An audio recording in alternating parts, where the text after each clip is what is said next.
नमस्कार दोस्तों। एक अनोखी कहानी।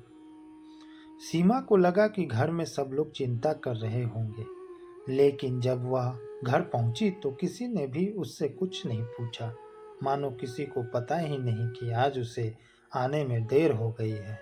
पिताजी और बड़े भैया ड्राइंग रूम में बैठे किसी मुद्दे पर बातचीत कर रहे थे। छोटी बहन रुचि पति रितेश के साथ आई थी। वह भी बड़ी भाभी के कमरे में माँ के साथ बड़ी और छोटी दोनों भाभियों के साथ बैठे गप्पे मार रही थी। सीमा ने अपने कमरे में जाकर कपड़े बदले, हाथ मुंह धोया और खुद ही रसोई में जाकर चाय बनाने लगी। रसोई में आती बर्तनों की खटपट सुनकर छोटी भाभी आई और औपचारिक स्वर में पूछा, अरे सीमा दीदी, आप आ गई? लाओ मैं चाय बना दूं। नहीं, मैं बना लूंगी, सीमा ने ठंडे स्वर में उत्तर दिया। तो छोटी भाभी वापस चली गई। सीमा एक गहरी सांस लेकर रह गई। कुछ समय पहले तक यही भाभी उसके दफ्तर से आते ही चाय नाश्ता लेकर खड़ी रहती थी।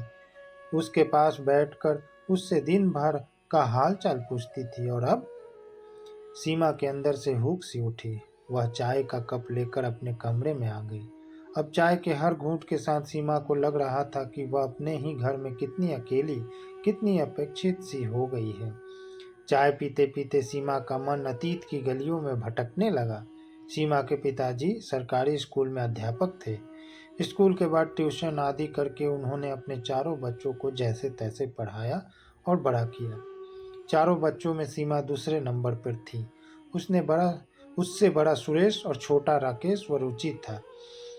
क्योंकि एक स्कूल के अध्यापक के लिए 6 लोगों का परिवार पालना और 4 बच्चों की पढ़ाई का खर्च उठाना आसान नहीं था। अतः बच्चे ट्यूशन करके अपनी कॉलेज की फीस और किताब कापियों का खर्च निकाल लेते थे। सीमा अपने भाई बहनों में सबसे तेज दिमाग की थी। वह हमेशा कक्षा में प्रथम आती थी। उसका रिजल्ट देखकर पिताजी यही कहते थे कि सीमा बेटी नहीं बेटा है। देख लेना सीमा की माँ, इसे मैं एक दिन प्रशासनिक अधिकारी बनाऊंगा। अपने पिता की इच्छा को जानकर वह दोगुनी लगन से आगे की पढ़ाई जारी करती। बीए करने के बाद सीमा ने 3 वर्षों के अथक परिश्रम से आखिर अपनी मंजिल पा ही ली, और आज वह महिला एवं बाल विकास विभाग में उच्च पद पर कार्यरत है। सीमा के माता पिता उसकी इस सफलता से फूले नहीं समाते। सीमा की माँ, अब हमारे बुरे दिन खत्म हो गए। मैं कहता था ना कि सीमा बेटी नहीं बेटा है।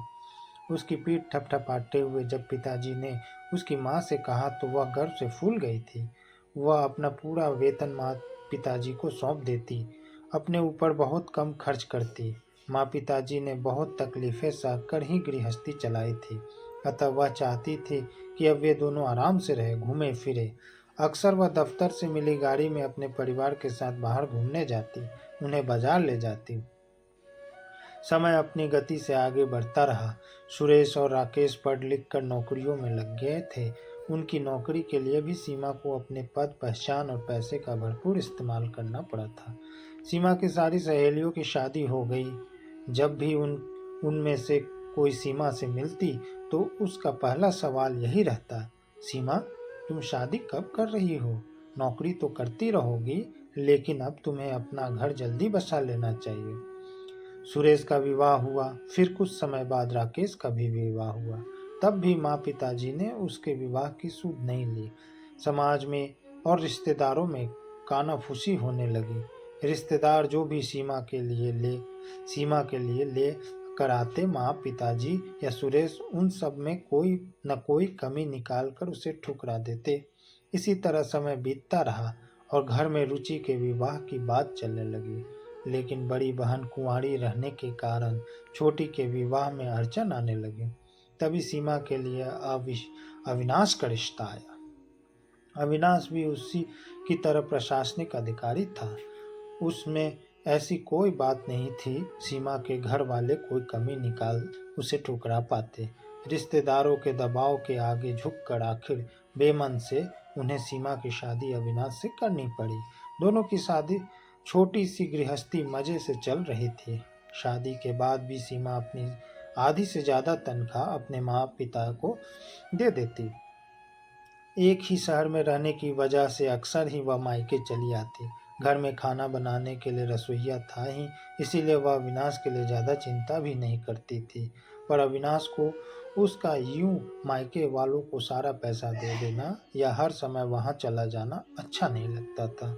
वह अक्सर सीमा को समझाता भी था, लेकिन वह उसकी बातों पर ध्यान नहीं देती थी। आखिरकार अविनाश ने भी उसे कुछ कहना छोड़ दिया।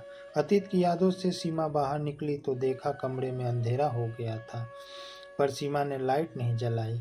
अब उसे एहसास हो रहा था कि उसके माता पिता ने अपने स्वार्थ के लिए उसकी बसी बसाई गृहस्थी को उजाड़ने में कोई कोर कसर नहीं छोड़ी। सीमा के माता पिता को हर समय यही लगता कि आखिर कब तक सीमा उनकी जरूरतें पूरी करती रहेगी, कभी तो अविनाश उसे रोक नहीं देगा। सीमा की माँ और भाभियाँ हमेशा अविनाश के खिलाफ उसके कान भरती रहती। उसे कभी घर के छोटे मोटे काम करते देख कहती, देखो मायके में तो तुम रानी थी और यहाँ आकर नौकरानी हो गई, यह क्या गत हो गई है तुम्हारी। माता पिता के दिखावती प्यार में अंधी सीमा को तब उनका स्वार्थ समझ में नहीं आया था और वह अविनाश को छोड़कर मायके आ गई। कितना रोया था अविनाश, कितनी मिन्नतें की थी उसकी, कितनी बार उसे आश्वासन दिया था कि वह चाहे उम्र भर अपनी सारी तनख्वाह मायके में देती रहे, वह कुछ नहीं बोलेगा, उसे तो बस सीमा चाहिए। लेकिन सीमा ने उसकी एक नहीं सुनी और उसे ठुकरा आई। भाभी के कमरे में अभी भी हंसी ठहाकों की आवाजें आ रही थी। सीमा को याद आया कि जब 4 साल पहले वह अविनाश का घर छोड़कर हमेशा के लिए मायके आ गई थी, तब सब काम उससे पूछ कर किए जाते थे, यहाँ तक कि खाना भी उससे पूछ कर ही बनाया जाता था। और अब अंधेरे में सीमा ने एक गहरी सांस ली। धीरे धीरे सब कुछ बदल गया। रुचि की शादी हो गई। उसकी शादी में भी उसने अपनी लगभग सारी जामा पूंजी पिता को सौंप दी थी। आज वही रुचि माँ और भाभीियों में ही मग्न रहती है। उस अपने ससुराल के किस्से सुनाती रहती है। दोनों भाभियाँ, भैया, माँ और पिताजी बेटी व दामाद के स्वागत में उनके आगे पीछे घूमते रहते हैं और सीमा अपने कमरे में अपेक्षित सी पड़ी रहती है।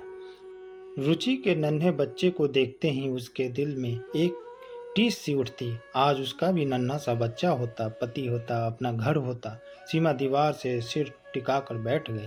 तभी माँ कमरे से आई। अरे अंधेरे में क्यों बैठी है? माँ ने बत्ती जलाते हुए पूछा। कुछ नहीं माँ, बस थोड़ा सिर में दर्द है। सीमा ने दूसरी ओर मुंह करके जल्दी से अपने आंसू पोंछ लिए। सुन बेटी, मुझे तुझसे कुछ काम था, माँ ने अपने स्वर में मिठास घोलते हुए कहा। बोलो माँ, क्या काम है? सीमा ने पूछा।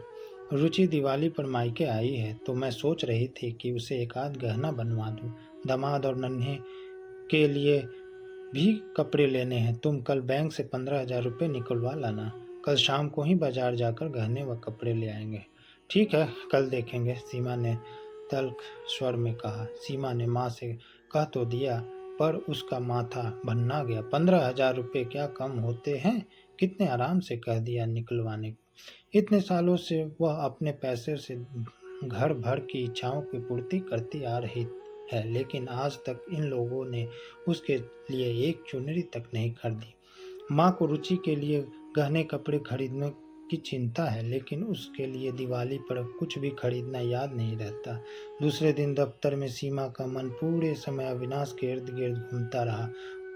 उसे अपने किए पर आज पछतावा हो रहा था। लंच में उसकी सहेली अनुराधा उसके कमरे में आ बैठी। अक्सर दोनों साथ साथ लंच करती थी। क्या बात है सीमा? अनुराधा ने कहा। मैं कुछ दिनों से देख रही हूँ कि तू बहुत परेशान लग रही है। अनुराधा ने लंच करते समय जब अपनेपन से पूछा तो सीमा अपने आप को रोक नहीं पाई। घर वालों की अपेक्षापूर्ण व स्वार्थ रवैये के बारे में उसे सब कुछ बता दिया। देख सीमा, मैंने पहले भी तुझे समझाया था कि अविनाश को छोड़कर तूने अच्छा नहीं किया, पर तू मायके वालों के स्वार्थ को प्यार समझ बैठी थी और मेरी एक नहीं मानी। अब हकीकत का तुझे भी पता चल गया ना, तुझे अपनी गलती का एहसास हो गया है। मेरी आंखें खुल गई है। सीमा की आंखों से आंसू ढुलक पड़े। अब जाकर आंखें खुली है तेरी, लेकिन जब अविनाश ने तुझे मनाने और घर वापस ले जाने की इतनी बार कोशिश की, तब तो बेचारा मना मना कर थक गया। अनुराधा का स्वर कड़वा सा हो गया। मैं अपनी गलती मानती हूँ, अब बहुत सजा भुगत चुकी हूँ मैं। मेरे पास अपना कहने को कोई नहीं रहा। मैं बिल्कुल अकेली रह गई हूँ अन्नू। इतना कर सीमा फपक पड़ी। सीमा को रोते देख अनुराधा का मन पिघल गया।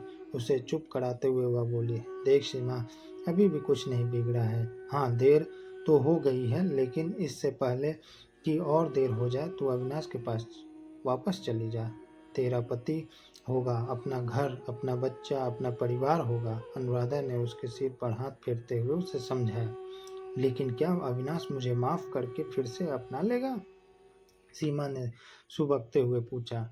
वह करे या ना करे, पर तुझे अपनी ओर से पहल तो करनी ही चाहिए। और जहाँ तक मैं अविनाश को जानती हूँ, वह तुझे दिल से अपना लेगा, क्योंकि यह तो तुम भी जानती हो कि उसने अब तक शादी नहीं की है। अनुराधा ने कहा। सीमा ने आंसू पोंछ लिए। आखिरी बार जब अविनाश उसे समझाने आया था, तब जाते जाते उसने सीमा से यही कहा था कि मेरे घर के दरवाजे तुम्हारे लिए हमेशा खुले रहेंगे और मैं जिंदगी भर तुम्हारा इंतजार करूंगा। अनुराधा ने सीमा के हाथ पर अपना हाथ रखते हुए कहा, जा खुशी खुशी जा, बिना संकोच के अपने घर वापस चली जा। बाकी तेरी बहन की शादी हो चुकी है, भाई कमाने लगे हैं, पिताजी को पेंशन मिलती है, उन लोगों को अपना घर चलाने दे। तू जाकर अपना घर संभाल। एक नई जिंदगी तेरी राह देख रही है। क्या करे क्या ना करे, इसी ऊहा-पोह में दिवाली बीत गई। त्योहार पर घर वालों के व्यवहार ने सीमा के निर्णय को और अधिक दृढ़ कर दिया। छुट्टियां बीत जाने से के बाद जब सीमा ऑफिस गई, तो मन ही मन उसने अपने फैसले को पक्का किया। अपने जो भी जरूरी कागजात व अन्य सामान था, उसे सीमा ने ऑफिस के अपने बैग में डाला और ऑफिस चले गए। ऑफिस में अनुराधा से पता चला कि अविनाश शहर में ही है और टूर पर नहीं गया है, शाम को घर पर ही मिलेगा। शाम को ऑफिस से निकलने के बाद सीमा ने ड्राइवर को अविनाश के घर चलने के लिए कहा। हर मोड़ पर उसका दिल धड़क उठता कि पता नहीं क्या होगा। सारे रास्ते सीमा सुख और दुख की मिली जुली स्थिति के बीच झूलती रही। 10 मिनट का रास्ता उसे 10 साल लंबा लगा था। गाड़ी अविनाश के घर के सामने जा रुकी। धड़कते दिल से सीमा ने गेट खोला और कांपते हाथों से दरवाजे की घंटी बजाई। थोड़ी देर बाद ही अविनाश ने दरवाजा खोला। सीमा, तुम आज अचानक? आओ आओ, अंदर आओ। अविनाश सीमा को देखते ही खुशी से कांपते स्वर में बोला। उसके चेहरे की चमक बता रही थी कि सीमा को देखकर वह कितना खुश है। मुझे माफ कर दो अविनाश, घर वालों के झूठे मुंह में पड़कर मैंने तुम्हें बहुत तकलीफ पहुंचाई है, बहुत दुख दिए हैं। पत्नी होने का कभी कोई फर्ज नहीं निभाया मैंने, लेकिन आज मेरी आंखें खुल गई है। क्या तुम मुझे फिर से?